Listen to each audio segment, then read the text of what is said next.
Bonjour, amis astrophiles.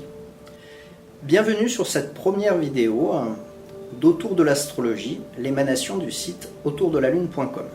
L'astrologie est une discipline plutôt conjecturale, comme peut l'être la météorologie, à savoir qu'on est dans le cadre de prévision et non pas de prédiction. Cette influence astrale, ce courant, va toutefois être influencé par plusieurs facteurs. On peut citer au moins 5 courants modificateurs, 5 éléments qui vont venir nuancer la prévision. Le premier élément est l'histoire de la personne, c'est-à-dire son vécu, son expérience, ce qu'elle a déjà rencontré dans sa vie, ses souvenirs. Le deuxième point concerne l'environnement relationnel, à la fois la famille, les collègues de travail, le voisinage, toutes les personnes que l'on fréquente. En fonction de la nature de ces fréquentations, on va pouvoir réagir différemment, être conseillé ou soutenu différemment. Comme on s'en doute, ces 2 premiers points, on ne peut les connaître qu'en discutant avec la personne qui vient nous consulter. Autrement dit, il est indispensable, avant une consultation, de pouvoir avoir au moins quelques éléments de base sur la vie de la personne. C'est ce qui va nous permettre de personnaliser le thème, autrement dit, de l'interpréter de la façon la plus correcte possible. Le troisième point est la personnalité. En effet, en fonction du caractère, nous allons tous réagir d'une façon différente. Prenons un exemple. Si une personne traverse une période de tension nerveuse et relationnelle, si elle a l'impression que globalement son entourage est agressif envers elle, si sa personnalité est déjà colérique, on peut facilement présumer qu'elle va s'énerver, qu'elle va rentrer en conflit avec les autres. Si au contraire, on a affaire à une personnalité plutôt calme et diplomatique, eh bien, on peut supposer qu'au contraire, la personne gérera beaucoup mieux son stress et, malgré sa nervosité, parviendra à garder son calme. Le quatrième point concerne le karma. Le karma d'une personne est quelque chose de profond dont il est difficile d'imaginer toutes les ramifications. Ainsi, 2 personnes ayant des thèmes identiques, ce que l'on appelle des thèmes jumeaux, peuvent avoir un karma différent. Ils ont même un karma différent. Si quelqu'un a un karma de violence, eh bien là encore, on peut imaginer qu'il sera beaucoup plus facilement tenté par des mouvements de colère s'il traverse un transit appuyant sur sa nervosité. Ce karma va forcément jouer dans la manifestation des événements. D'un autre côté, si la personne a au contraire un karma de soumission, c'est-à-dire que c'est une personne qui ne s'est pas assez affirmée dans une vie précédente, alors on peut imaginer qu'un transit qui joue sur ses nerfs peut même avoir une vertu positive, à savoir que la personne, en ressentant une certaine colère, peut s'affirmer plus facilement. Le dernier point est celui tant discuté du libre arbitre, à savoir qu'en tant qu'être humain, nous avons tous la possibilité de travailler sur nous-mêmes, d'évoluer, de nous améliorer, d'aller vers une forme quelconque de perfectionnement via une philosophie de vie ou une spiritualité. Il faut donc comprendre que l'astrologie est un outil précieux, mais cet outil ne devrait pas être utilisé seul.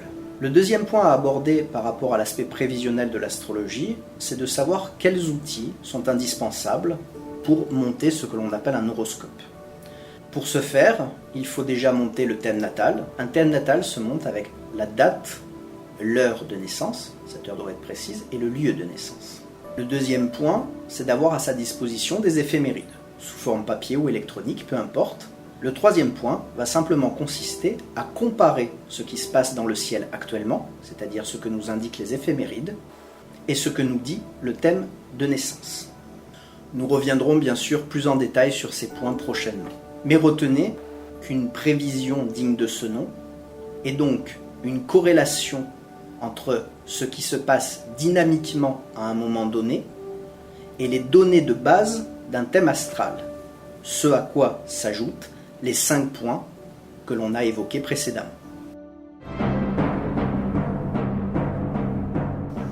Dans cette seconde partie, nous allons étudier ce que j'appelle un karma d'acteur.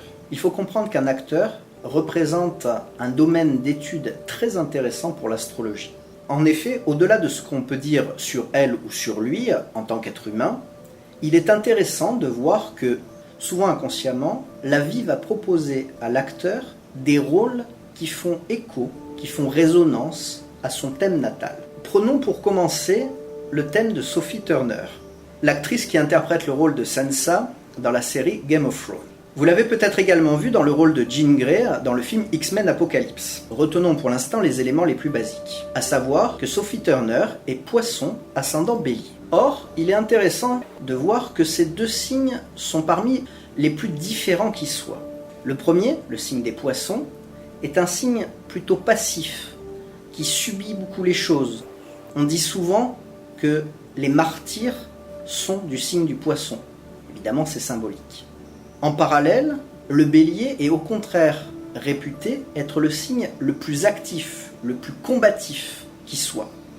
Or, il est intéressant de constater que dans les deux rôles que nous avons évoqués, Sophie Turner joue d'abord un personnage qui est une victime, un personnage qui a peu de caractère, qui est effacé. Mais ce personnage subit une transformation, et Sophie Turner passe de la victime à la guerrière. C'est très représentatif car en plus, en astrologie, l'ascendant a tendance à se développer avec l'âge.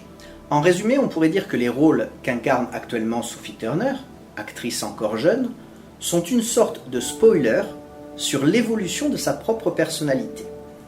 Mais on peut aller plus loin. Grâce à l'astrologie, on peut avoir une confirmation de certaines thèses de fans concernant la série.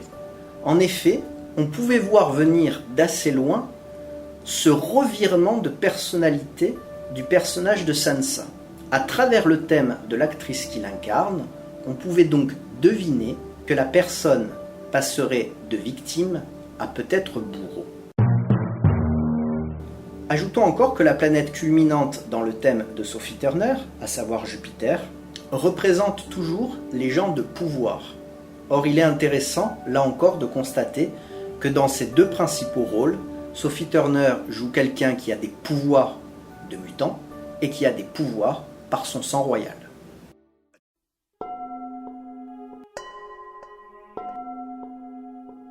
Pour cette première citation, je vous propose un extrait de Dan Rudehar, un de mes astrologues préférés, un de mes maîtres spirituels. Cette première citation sera extrait de ce livre. Cet ouvrage est une réflexion sur le métier d'astrologue.